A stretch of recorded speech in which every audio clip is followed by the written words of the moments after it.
Kwa siku ya leo tupo hapa Tanga kwa ajili ya kutoa elimu kwa wanafunzi ambao wamefanya bunifu zao. Na hii elimu tunayoifanya ni tunatoa elimu na kufanya evaluation process kwenye vumbuzi walizonazo. Katika kundi chetu tumebuni mifumo miwili. Mfumo mmoja ukiwa ni mfumo kwa ajili ya kilimo, mfumo wa umwagiliaji, na mfumo wa pili ukiwa ni fimbo kwa ajili ya vipofu.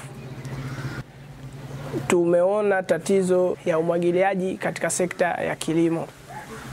Mfumo wetu unafanya kazi kwa kudetect kiasi cha maji na unyevunyevu katika ardhi, na baada hapo una trigger mota ambazo zimefungwa katika shamba kumwagilia.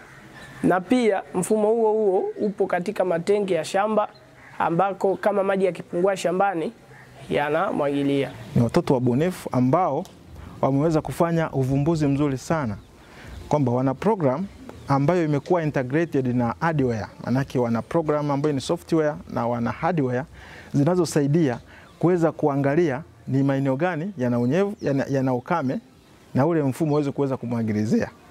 Pia yana control mechanism ya kuweza kucontrol kama lile eneo umemwagilizia kwa muda fulani maji yanatosha pale, unaweza kucontrol kamishia sehemu nyingine ukamwagilizia.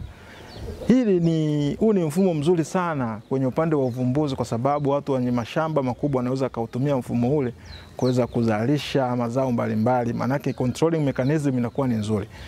Kitengo hiki cha ubunifu hapa Tanga Skuli kilianza zamani. Bahati nzuri kwamba watoto wetu mara kwa mara tunahusisha katika vitengo mbalimbali vya ubunifu katika idara mbalimbali za ufundi hapa shuleni. Kwa bahati nzuri shule yetu ni shule ya ufundi, ni miongoni mwa shule za ufundi hapa Tanzania ambazo huwa zinazalisha watoto wengi kwa ajili ya ubunifu. Kwa sasa hivi tuko kwenye mradi wa Aripo au wapo ambao ni mradi ambao unaweza kutusaidia watoto wetu kwa ubunifu au kuendeleza ubunifu walionao. Tunashukuru taasisi ya BRELA ambayo inashirikiana na shule yetu ambayo ni miongoni mwa shule zilizochaguliwa kwa ajili ya kuwa katika mradi huo wa ubunifu. BRELA